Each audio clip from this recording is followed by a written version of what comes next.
যে আমি খুশি, কারণ আমি এখানে চারা লাগিয়েছি, এখন ফল। আমি এই দিকে দেখি ফল।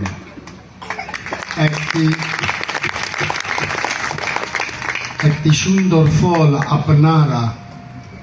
আপনারা করতে পেরেছেন, সেজন্য সুন্দর।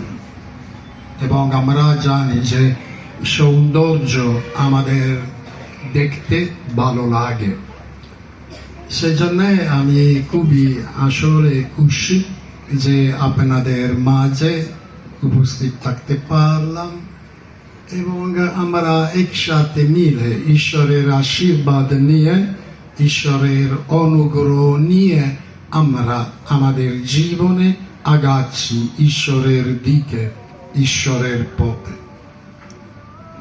ঈশ্বর যেন আমাদের সবাইকে আশীর্বাদ করেন। এবং যে কথা আমি উপদেশের সময় বললাম, আরেকটি উদ্দেশ্য ছিল আসলে, সেটা হলো আপনারা আপনাদের ছেলে মেয়েদের জন্য করেন না, বাধ্য করা, ভয় দেখানো। একজন বাচ্চাকে ভয় দেখানো মানে সেই বাচ্চা ভয়ে নিয়ে জীবনযাপন করবে। বরং কিছু না কিছু যেন সুন্দর হয়,